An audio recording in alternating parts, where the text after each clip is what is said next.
जय हिंद साथियों, आप सभी का स्वागत करता हूं आपके अपने channel STS education research centre पर। साथियों, आज की ये video Bihar police constable exam वालों के लिए बहुत ही खास है, क्योंकि आज की इस वीडियो में मैंने कुछ ऐसे चुनिंदा टॉपिक्स लिए हैं जिन टॉपिक से बिहार पुलिस कांस्टेबल में सबसे ज़्यादा क्वेश्चन पूछे जाते हैं। तो अगर आप इस वैकेंसी में सिलेक्शन लेना चाहते हो, सीट अपनी पक्की करना चाहते हो, तो आज के इन चुनिंदा क्वेश्चंस को तैयार कीजिए, रट लीजिए या घोल कर पी लीजिए, क्योंकि आपको आपके एग्जाम में सवाल यहीं से देखने को मिलेंगे। तो आज की इस वीडियो में पूरे 100 क्वेश्चंस देखेंगे। फटाफट इन सवालों को देखिए। 20 से 22 मिनट की ये क्लास है। तो पहला सवाल आपकी स्क्रीन पर कह रहा है कि 27 दिसंबर 1911 को पहली बार जनगण मन ये कहाँ पर गाया गया था।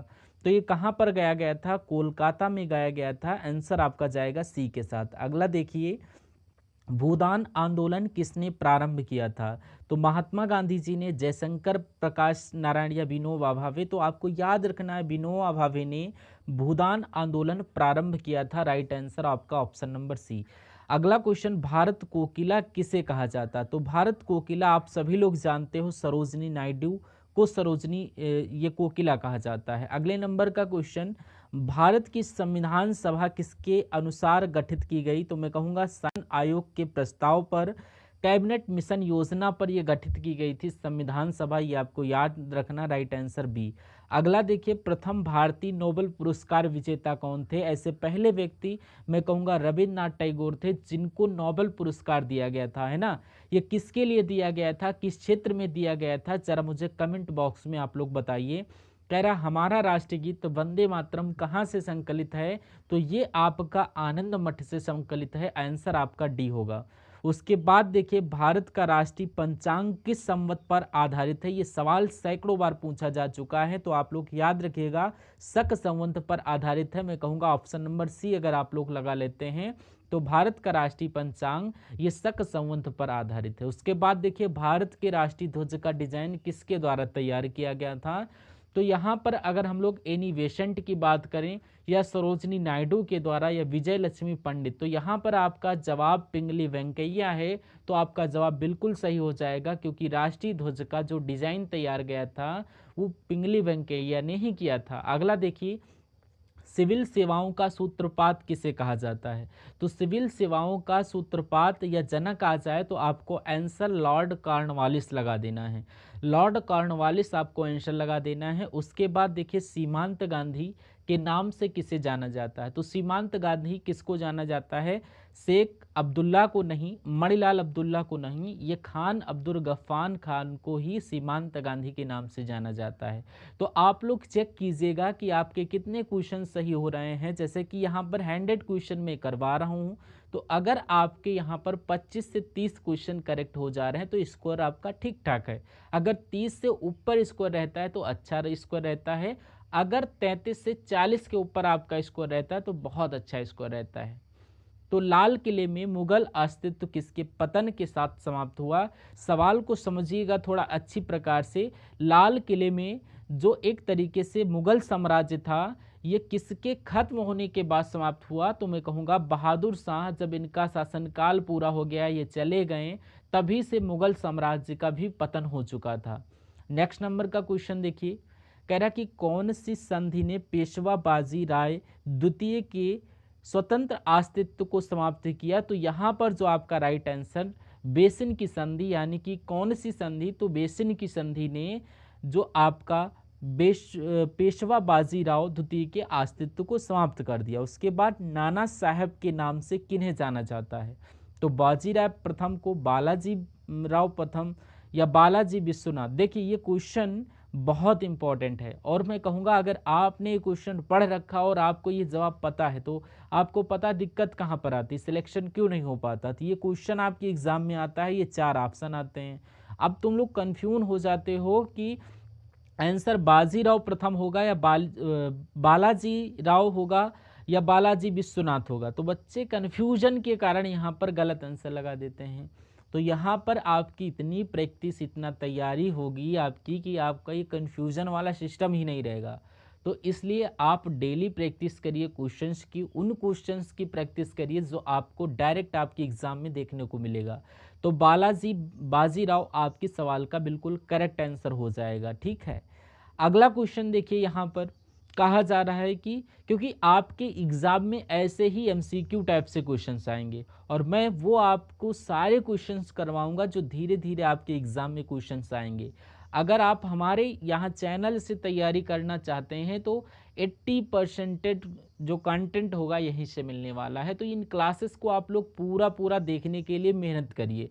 लोग 10 मिनट 20 मिनट देख लेते हैं, कुछ चुनिंदा ही बच्चे हैं जो पूरी पूरी वीडियोस को वॉच करते हैं, पर उनका सिलेक्शन 100% निश्चित है, ये समझ लीजिएगा। अगर आप पूरी क्लासेस को अच्छी प्रकार से देखोगे, जितना पढ़वा रहा हूँ अच्छी प्रकार से, तो आपका भी सिलेक्शन हो जाएगा बहुत ईजिली। क्योंकि पिछले एग्जाम्स में, पिछले भर्ती में सिलेक्शन दिया है यहाँ पर, तो इस बार आपका भी सिलेक्शन होना चाहिए, क्योंकि मेहनत आपका लगन जब से करोगे। तो यहाँ पर अगला देखिए, मराठा राज्य का दूसरा प्रवर्तक किसे कहा जाता है? तो ये आपका बालाजी विश्वनाथ को माना जाता है, आंसर आपका भी हो जाएगा। उसके बाद आनंद मठ के लेखक कौन थे? तो आनंद मठ के लेखक जो थे वो बंकिम चंद्र चटर्जी, राइट आंसर भी। उसके बाद भारत में पहला समाचार पत्र, यहाँ पर अगर बात करें भारत में पहला समाचार पत्र किसने शुरू किया था, ये होना चाहिए, किसने शुरू किया था? तो आपका जवाब क्या? दादा भाई नौरोजी, सैयद अहमद खां, वीरेंद्र नाथ टैगोर। तो यहाँ पर जेम्स हिक्की इनका नाम है और इन्होंने भारत में पहला समाचार पत्र स्टार्ट किया था। उसके बाद देखिए, भारतीय राजनीति में 1947 के बाद किस महिला ने सबसे ज़्यादा योगदान किया? तो अरुणा आसफ अली ने सबसे ज़्यादा योगदान दिया था, आपको याद रखना है। अगला क्वेश्चन देखिए, यहाँ पर वंदे मातरम गीत किसने लिखा? तो ये रविन्द्रनाथ टैगोर ने, नवगोपाल मित्रा ने, बंकिम चंद्र चटर्जी ने। तो यहाँ पर बंकिम चंद्र चटर्जी ने ही वंदे मातरम लिखा था। अच्छा, मैं अगर आपसे पूछे कि जो हमारा जनगण मन है, जनगण मन है, ये किसके द्वारा लिखा गया था? तो इन्हीं 3 ऑप्शंस में से आंसर होगा। एक बार कमेंट में मुझे बताइए कि जनगण मन के लेखक कौन है, रचयिता कौन है, एक बार बताइए फटाफट कमेंट में। कह रहा कि स्वतंत्र भारत का अंतिम गवर्नर जनरल कौन था? तो यहाँ पर अंतिम गवर्नर जनरल श्री राजगोपालाचारी, यानी कि चक्रवर्ती राजगोपालाचारी। उसके बाद निम्नलिखित विद्रोहों में, यानी कि ये जो विद्रोह हुआ, इनमें से किसको बंकिम चंद्र चटर्जी ने अपने उपन्यास आनंद मठ में जो उल्लेख किया है? तो यहाँ पर ये जो सन्यासी विद्रोह है, इसमें उल्लेख हुआ है, इस विद्रोह का उल्लेख किया गया है उपन्यास आनंद मठ में। तो किसने किया है? बंकिम चंद्र चटर्जी ने, ये बात आपको याद रखना है। अगला देखिए, कांग्रेस के निम्नलिखित नेताओं में से कौन एक कैबिनेट मिशन योजना के पक्ष में पूरी तरह से थे? तो किन की बात चल रही? यहाँ पर सरदार वल्लभ भाई पटेल की बात चल रही है। आपके सवाल का जवाब जाएगा ऑप्शन नंबर सी के साथ। अब कह रहा है लॉर्ड मैकाले संबंधित है, किससे संबंधित है? सेना के सुधार से? नहीं। सती प्रथा की समाप्ति से? नहीं। आपने पढ़ा होगा अंग्रेजी शिक्षा से संबंधित है लॉर्ड मैकाले, इसलिए आंसर आपका जाएगा ऑप्शन नंबर सी के साथ। अगला देखिए, भारतीय विश्वविद्यालय अधिनियम किसने पारित किया था? तो भारतीय विश्वविद्यालय अधिनियम ये लॉर्ड कर्जन के द्वारा लागू किया गया था, right answer option number A के साथ। उसके बाद देखिए, यानी कि जो राष्ट्रीय गीत वंदे मातरम ये पहली बार गाया गया था, कब गाया गया था ये आपको बताना है। 1896 में, 1905 में, 1930 में, 1947 में। तो अगर आपका जवाब 1896 है तो आपका जवाब बिल्कुल करेक्ट हो जाएगा। उसके बाद निम्नलिखित में से कौन सी भारत में फ्रेंच बस्ती नहीं? तो आपको ये मालूम होना चाहिए कि पांडिचेरी ये एक फ्रेंच बस्ती है। माही गोवा नहीं है, तो गोवा नहीं है, तो ये आपका बिल्कुल करेक्ट आंसर हो जाएगा। और भारत के लिए समुद्री मार्ग की खोज का श्रेय किसको जाता है? तो इन्होंने, यानी कि पुर्तगालियों के द्वारा ये खोज की गई थी। आंसर आपका ऑप्शन नंबर सी इस क्वेश्चन का बिल्कुल करेक्ट हो जाएगा। उसके बाद भारत में डच का सबसे प्रारंभिक उपनिवेश कहाँ था? कहाँ था? तो यहाँ पर पुलिकट में था, राइट आंसर बी के साथ। सारे सवाल आपको याद रखना है क्योंकि आपके एग्जाम में सवालों की बौछार होगी इस क्लास में। किसने यह कहा कि कोई भी राजनीति धर्म से रहित नहीं है? तो किसका कथन था? तो मैं कहूँगा ये कथन तो गांधी जी का था, इसलिए आंसर आपका जो जाएगा ऑप्शन नंबर बी हो जाएगा। उसके बाद देश बंधु की उपाधि किसके साथ संबंधित है? यानी कि देश बंधु की उपाधि ये दी गई थी CR दास को, राइट आंसर आपका ऑप्शन नंबर बी हो जाएगा। उसके बाद देखिए, निम्नलिखित में से किस गवर्नर जनरल के कार्यकाल के दौरान भारतीय राष्ट्रीय कांग्रेस बनी थी? तो यहाँ पर ये बनी थी लॉर्ड डफरिन के कार्यकाल में भारतीय राष्ट्रीय कांग्रेस बनी थी। उसके बाद देखिए निम्नलिखित में से पहली भारतीय महिला कौन थी जो भारतीय राष्ट्रीय कांग्रेस की अध्यक्ष बनी थी। तो पहली ऐसी भारतीय महिला कौन थी, तो सरोजनी नायडू थी जो भारतीय राष्ट्रीय कांग्रेस की अध्यक्ष बनी थी। आंसर आपका जाएगा डी के साथ। नेक्स्ट नंबर का सवाल देखिए साथियों, कह रहा है कि बंगाल का पहला गवर्नर जनरल कौन था, तो इनका नाम क्या था, Lord Clive, Lord Warren hostile या लॉर्ड, ये आपको याद रखना है लॉर्ड वारेन हेस्टिंग था जो बंगाल का पहला गवर्नर जनरल था। अगला क्वेश्चन देखिए, ये वो क्वेश्चन है जो आपको आते हैं, आपने पढ़ा भी है, लेकिन कभी कभी प्रॉब्लम्स ये होती हैं कि जल्दबाजी में आप लोग आंसर गलत लगा देते हो। तो मैं आपको यही सिखाना चाहता हूँ कि आसान सवाल जो आते हैं उनको गलत नहीं लगाना है, क्योंकि सिलेक्शन आपका उन्हीं सवालों से होता है। कह रहा कि फ्रंटियर गांधी के नाम से किन्हें जाना जाता है, तो ये आपको पता होना चाहिए, खान अब्दुल गफ्फार खां होना चाहिए। राइट टाइपिंग मिस्टेक हुई है, तो यहाँ पर फ्रंटियर गांधी के नाम से ही इनको जाना जाता है। उसके बाद देखिए कह रहा है कि किस वायसराय के शासनकाल में पहला उद्योगशाला अधिनियम पारित किया गया था, तो यहाँ पर लॉर्ड रिपन की बात चल रही है। लॉर्ड रिपन के शासनकाल में पहला उद्योगशाला अधिनियम पारित किया गया था। अगला सवाल, लाइफ डिवाइन पुस्तक के लेखक कौन है, तो इनका नाम महात्मा गांधी, रविन्द्रनाथ टैगोर, राधा कृष्णन या अरविंद घोष। तो अरविंद घोष आपके सवाल का बिल्कुल करेक्ट आंसर है, क्योंकि ये लाइफ डिवाइन नामक पुस्तक के लेखक हैं। 1909 के मोरले मिंटो सुधार किस लिए विख्यात है, तो ये आपको पता है किस लिए विख्यात है, ये पृथक निर्वाचन मंडल के हिसाब से जाना जाता है। राइट आंसर आपका ऑप्शन नंबर ए। अगला क्वेश्चन देखिए, कह रहा भारत का अंतिम गवर्नर जनरल कौन था, तो इनका नाम क्या है साथियों, यहाँ पर सर क्रिप्स, लॉर्ड माउंटबेटन, चक्रवर्ती राजगोपालाचारी या सर एटली। तो चक्रवर्ती राजगोपालाचारी ये अंतिम गवर्नर थे। Right answer option number C. अगला देखिए, उपनिवेशी भारत में इनमें से किसने अखिल भारतीय दलित वर्ग संस्था आयोजित की थी, तो किसने की थी, डॉक्टर BR अम्बेडकर ने ही अखिल भारतीय दलित वर्ग संस्था आयोजित की थी। ये आपको याद रखना है। आंसर आपका जाएगा ऑप्शन नंबर डी के साथ। ठीक है, बहुत बढ़िया, नाइस क्लास। अगला देखिए, कलकत्ता, मद्रास तथा बंबई में उच्च न्यायालय में निम्नलिखित में से किस वायसराय के शासनकाल में अस्तित्व में आया था, तो किसके शासनकाल में या किसके कार्यकाल में, तो मैं कहूँगा जॉन लॉरेंस के कार्यकाल में, यानी कि कलकत्ता, मद्रास तथा बंबई में उच्च न्यायालय जॉन लॉरेंस के कार्यकाल में अस्तित्व में आया था। इंपॉर्टेंट क्वेश्चन याद रखिएगा। में से किसने पहले गोलमेज सम्मेलन की अध्यक्षता थी, तो इनका नाम रामसे मैकडोनाल्ड है और इन्होंने ही पहले गोलमेज सम्मेलन की अध्यक्षता की थी। भारत में गांधी जी का प्रथम सत्याग्रह कहाँ पर हुआ था, तो गांधी जी का पहला सत्याग्रह जो हुआ था वो चंपारण में हुआ था। कहाँ, चंपारण में हुआ था।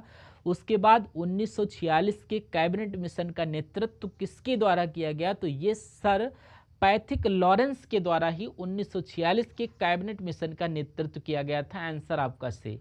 निम्न अखबारों में कौन सा मुख्यतः उदारवादियों का नीतियों का प्रचारक, तो यहाँ पर अगर बात करें लीडर, आपके क्वेश्चन का बिल्कुल करेक्ट आंसर हो जाएगा, क्योंकि लीडर अखबार में कौन, यानी कि मुख्य उदारवादियों की नीतियों का प्रचारक था, तो मैं कहूँगा कि लीडर नामक एक अखबार था साथियों।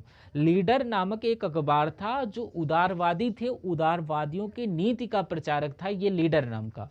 उसके बाद देखिए, कह रहा कि गांधी जी जब दक्षिण अफ्रीका में थे तो उनके द्वारा निम्नलिखित में से क्या प्रकाशित किया गया था, तो उनके द्वारा इंडियन ओपिनियन प्रकाशित किया गया था। ये आप लोग याद रखेंगे। आंसर आपका जाएगा ऑप्शन नंबर बी के साथ। उसके बाद अगला सवाल देखिए, कह रहा कि गांधी जी को सबसे पहले राष्ट्रपिता के नाम से किसने संबोधित किया था, यानी कि किसने पुकारा था राष्ट्रपिता, तो मैं कहूँगा सुभाष चंद्र बोस ने कहा था महात्मा जी को राष्ट्रपिता। उसके बाद राष्ट्रीय कांग्रेस कार्यकारी समिति ने भारत छोड़ो नामक आंदोलन का अनुमोदन कहां पर किया था, तो ये वर्धा में किया गया था। वर्धा आपके क्वेश्चन का बिल्कुल करेक्ट आंसर हो जाएगा। उसके बाद भारतीय स्वतंत्रता के समय भारतीय राष्ट्रीय कांग्रेस के अध्यक्ष कौन थे, तो JV कृपलानी नाम सुना होगा, और ये भारतीय स्वतंत्रता के समय भारतीय राष्ट्रीय कांग्रेस के अध्यक्ष थे।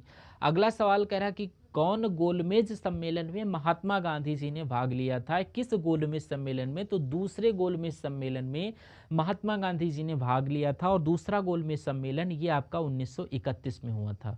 उसके बाद देखिए यहाँ पर असहयोग आंदोलन को किसके कारण स्थगित किया गया था? जलियांवाला बाग हत्याकांड की वजह से चौरी चौरा घटना जो हुई थी, बिल्कुल यही आपका असहयोग आंदोलन का स्थगित होने का कारण था। अगला क्वेश्चन, भारतीय स्वतंत्रता संग्राम में करो या मरो का नारा किस आंदोलन से जुड़ा हुआ था? तो मैं कहूँगा भारत छोड़ो आंदोलन से जुड़ा हुआ था। आंसर आपका ऑप्शन नंबर डी। साथियों यहाँ पर एक क्वेश्चन आया था, मैं आपको बता देता हूँ कि राष्ट्रीय कांग्रेस कार्यकारी समिति में भारत छोड़ो नामक भारत छोड़ो नामक आंदोलन का अनुमोदन ये बम्बई के वर्धा में किया गया था। तो ये मुंबई में ही वर्धा एक जगह थे, अगर वर्धा ऑप्शन में नहीं आता तो आप बम्बई लगा देते या मुंबई लगा देते हैं। अगला क्वेश्चन देखिए, कह रहा कि जलियांवाला बाग हादसे से कौन सा ब्रिगेडियर संबंधित था? तो जनरल डायल की या आर्थर वेलेजली की? तो मैं कहूँगा जनरल डायल ये संबंधित था, इसीलिए तो जलियांवाला बाग हत्याकांड करवाया गया था, गोलीबारी करवाई गई थी। तो जिनका आंसर ए के साथ है तो बिल्कुल सही है। कह रहा किस अखबार का गांधी जी ने दक्षिण अफ्रीका में संपादन किया था? तो उस अखबार का नाम इंडियन ओपिनियन था।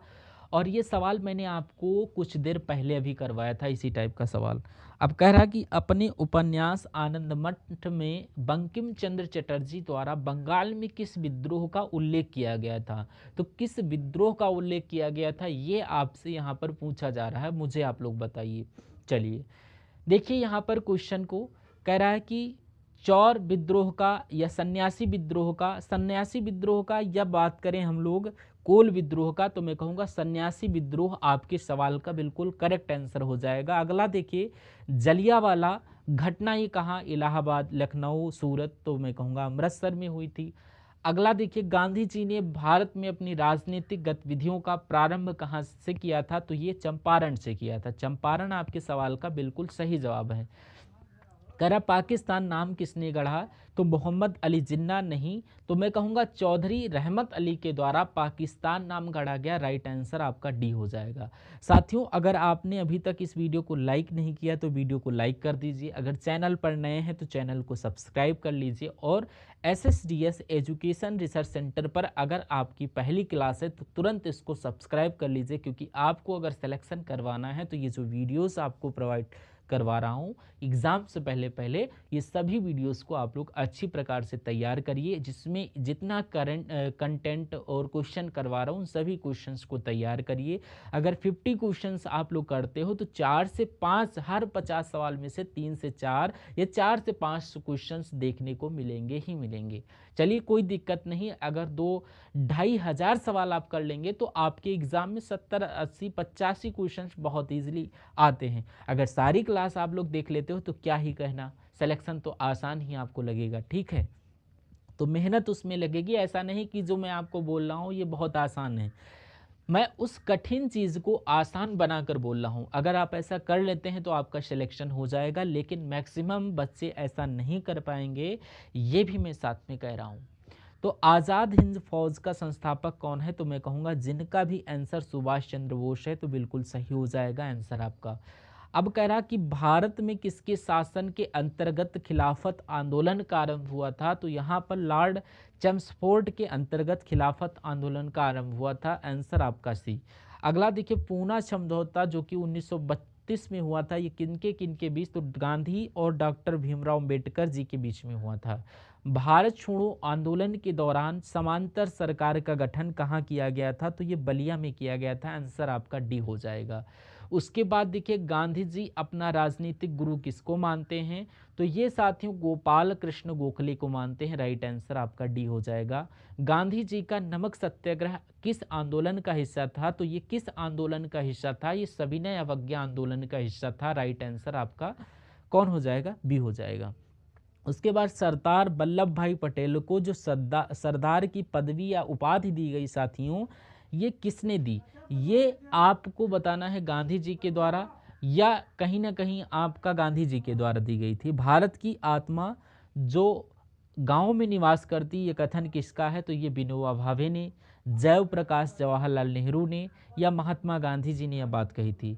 ये भारत की आत्मा जो है ये गांव में निवास करती है। उसके बाद देखिए यहाँ पर अगला क्वेश्चन है, कह रहा गांधी जी द्वारा 1933 तक संपादित समाचार पत्र का नाम क्या था? तो ये समाचार पत्र का जो नाम ये यंग इंडिया ने दिया था, जो कि गांधी जी के द्वारा 1933 तक संपादित ये आपका दिया गया था। अगला देखिए, महात्मा गांधी जी ने सन 1930 में सिविल अवज्ञा आंदोलन कहाँ से आरंभ किया था? तो ये आपका आपसे पूछा जा रहा है साबरमती आश्रम, जो कि आपका बिल्कुल करेक्ट हो जाएगा। अगला देखिए, लाहौर षड्यंत्र मामला किसके विरुद्ध रजिस्टर किया गया था?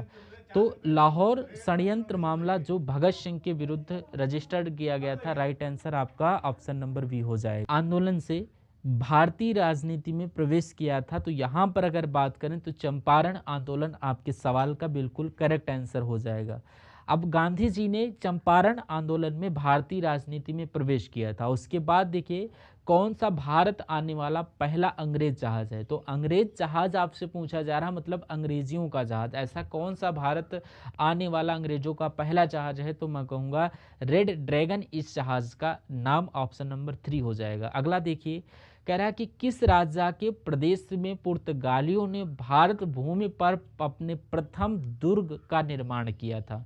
तो यहाँ पर आपका जो जवाब जाएगा वो कोचीन के साथ जाएगा, कोचीन के साथ। चलिए अगला देखिए, यहाँ पर अगला क्वेश्चन जो कह रहा है, देखिए यहाँ पर, तो कोचीन के राजा जो थे, यानी कि किस कहाँ के राजा के प्रसिद्ध, तो वो कोचीन के राजा के प्रदेश में पुर्तगालियों ने अपना प्रथम दुर्ग का निर्माण किया था। तो क्वेश्चन इस प्रकार कुछ होना चाहिए। उसके बाद देखिए अगले नंबर का सवाल आपकी स्क्रीन पर आपसे कहा जा रहा है कि भारत में डच का सबसे प्रारंभिक उपनिवेश कहाँ था? तो ये कहाँ था आपसे पूछा जा रहा है, मसूलीपट्टनम, ऑप्शन आपका ऑप्शन नंबर 1। अगला देखिए, महात्मा गांधी जनवरी 1915 में से भारत वापस लौटे थे। तो ये गांधी जी जनवरी 1915 में वो भारत कहाँ से वापस हुए थे? तो दक्षिण अफ्रीका से भारत वापस हुए थे। Right answer A. जय हिंद का नारा किसके द्वारा दिया गया था? तो सुभाष चंद्र बोस के द्वारा ही जय हिंद का नारा दिया गया था, ये आप लोग याद रखेंगे। उसके बाद गांधी जी ने दांडी यात्रा कहाँ से स्टार्ट की थी? तो अहमदाबाद से स्टार्ट की थी। अगला क्वेश्चन देखिए, सुभाष चंद्र बोस ने स्वतंत्र भारत की अंतिम सरकार की स्थापना की थी, ये कहाँ पर की थी? ये सिंगापुर में की थी। 1940 और 46 के दौरान कांग्रेस के अध्यक्ष कौन थे? जवाहरलाल नेहरू, सरदार वल्लभ भाई पटेल, राजेंद्र प्रसाद या मौलाना आज़ाद? तो मैं कहूँगा मौलाना आज़ाद थे 1940 से 46 के दौरान कांग्रेस के अध्यक्ष। राइट आंसर डी हो जाएगा। 1904 में क्रांतिकारियों की गुप्त संस्था के रूप में अभिनव भारत की स्थापना किसने की? तो अभिनव भारत की स्थापना विनायक दामोद यानी कि बीडी सावरकर ने की थी। राइट आंसर भी हो जाएगा। एक 1857 के विद्रोह को भारत के प्रथम स्वतंत्रता संग्राम की संज्ञा किसने दी? तो ये बात किसने कही आपसे कुल मिलाकर पूछी जा रही, तो विपिन सावरकर भी आपके क्वेश्चन का राइट आंसर हो जाएगा। अगला देखिए, कह रहा है कि भारत की जो थियोसॉफिकल सोसाइटी थी, इसके संस्थापक कौन थे? इनिवेशन बिमलेश चंद्र बनर्जी, राम प्रसाद बिस्मिल या सुभाष चंद्र बोस? तो यहाँ पर थियोसॉफिकल सोसाइटी के संस्थापक इनिवेशन। नेक्स्ट नंबर का क्वेश्चन, दलित और पिछड़े वर्गों के सुधारक कौन थे? तो ये आपके जो सुधारक कौन थे? डॉक्टर BR अम्बेडकर थे। राइट आंसर आपका ऑप्शन नंबर सी हो जाएगा। और ब्रिटिश हाउस ऑफ कॉमन्स के सदस्य के रूप में चुने जाने वाले पहले भारतीय कौन थे? ये दादा भाई नौरोजी थे। दादा भाई नौरोजी आपका यहाँ पर लिखा होना चाहिए था, लेकिन कोई दिक्कत नहीं। उसके बाद पंजाब केसरी का खिताब किसको दिया गया था? तो रणजीत सिंह को, भगत सिंह को, सरदार बलदेव सिंह को या लाला लाजपत राय जी को? तो लाला लाजपत राय जी को ही पंजाब केसरी का खिताब दिया गया था। उसके बाद वेदों की ओर लौटो, ये नारा किसने दिया था? तो ये नारा स्वामी दयानंद सरस्वती के द्वारा दिया गया था, वेदों की ओर लौटो। उसके बाद देखिए, कह रहा है कि ICS में चयनित होने वाले पहले भारतीय कौन थे? तो इनका नाम साथियों सत्येंद्र नाथ टैगोर था, और ये ICS में चयनित होने वाले पहले भारतीय थे। कह रहा है कि दूसरे गोलमेज सम्मेलन कब हुआ? दूसरा गोलमेज सम्मेलन ये हुआ तो 1931 में था। अगर डेट की बात करें 7 सितंबर 1931 आप लोग याद रखेंगे। उसके बाद 1906 में मुस्लिम लीग की स्थापना किस स्थान पर की गई थी? ये ढाका में की गई थी। कहाँ में? ढाका में मुस्लिम लीग की स्थापना। अगला देखिए, कह रहा है कि वह एकमात्र वायसराय कौन थे जिनकी भारत में हत्या हुई थी? तो जिनकी भारत में हत्या हुई थी उनका नाम लॉर्ड मेयो था। क्या था? लॉर्ड मेयो था। और इनकी हत्या भारत में हुई थी और ये एकमात्र ऐसे वायसराय थे जिनकी हत्या भारत में हुई थी। कह रहा सरोजनी नायडू ने किसे हिंदू मुस्लिम एकता का दूत कहा था?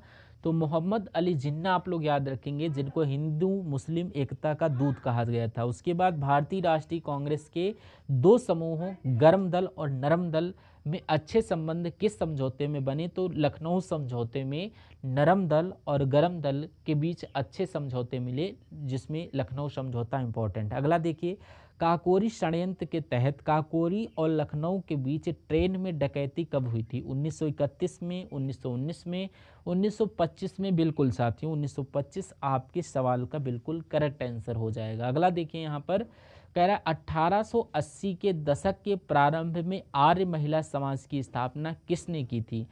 तो इसमें से ये एक तरीके से कहाँ पर की गई थी, ये देखिए आप लोग, आर्य महिला समाज की स्थापना किसके द्वारा? तो आपसे कुल मिला के पूछा जा रहा, फटाफट आप लोग मुझे बता दीजिए।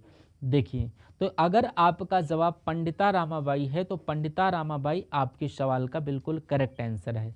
साइमन कमीशन भारत कब आए? 1919, 1925, 1928? बिल्कुल 1928 में साइमन कमीशन भारत आए थे, ये आपको याद रखना है। अगला देखिए, भारतीय राष्ट्रीय कांग्रेस का प्रथम विभाजन उसके कहाँ के सत्र में हुआ था? मैं कहूँगा सूरत के सत्र में हुआ था। सही जवाब आपका सी हो जाएगा। किस चार्टर अधिनियम के द्वारा ईस्ट इंडिया कंपनी के एकाधिकार को समाप्त किया गया था? तो ये चार्टर अधिनियम 1813 आपके क्वेश्चन का राइट आंसर। कांग्रेस की अध्यक्षता करने वाली पहली भारतीय महिला कौन थी? तो ये आपकी पहली भारतीय महिला का नाम सरोजनी नायडू था। सरोजनी नायडू था, आंसर आपका ऑप्शन नंबर ए हो जाएगा। अगला देखिए, all India trade union Congress की स्थापना में किसने महत्वपूर्ण भूमिका निभाई थी? वासवो सिंह ने या सुबोध बनर्जी ने या लाला लाजपत राय? तो लाला लाजपत राय आपके सवाल का बिल्कुल सही और सटीक जवाब हो जाएगा। भाई बहुत बढ़िया, वेरी गुड क्लास। साथियों, यहाँ पर आप लोगों ने हिस्ट्री के 100 सवाल देखे। कितने? हिस्ट्री के पूरे 100 क्वेश्चंस देखे। ये क्लास आपको कैसी लगी एक बार कमेंट सेक्शन में आप लोग ज़रूर बताइएगा। उसके अलावा मैं आपको बता देना चाहता हूँ, अगर आप बिहार पुलिस में भर्ती होना चाहते हैं, आप इस एग्ज़ाम को क्रैक करना चाहते हैं, तो यहाँ पर आपको सारी की सारी वीडियोस प्रोवाइड की जाएंगी। तो आई होप आपको सारे के सारे क्वेश्चन समझ में आए होंगे। बहुत ही इजीली माध्यम से मैंने करवाया, और अगर किसी क्वेश्चन में आपको डाउट रहता है तो we can easily ask me without किसी हेजिटेशन। आप लोग कमेंट बॉक्स में पूछिए, मैं उसको तुरंत रिप्लाई करूँगा। ठीक है, तो मिलते हैं इसके पार्ट 2 में। अब डेली बेसिस पर आपको वीडियोस प्रोवाइड होंगी। बस कुछ दिन की देरी है, हम टीम अपनी कन्वर्टेड कर रहे हैं। आपको डेली बेसिस पर आपको वीडियो सेक्शन प्रोवाइड किए जाएंगे। तो thank you for watching this session. मिलते हैं नेक्स्ट पार्ट में, तब तक के लिए जय हिंद, वंदे मातरम।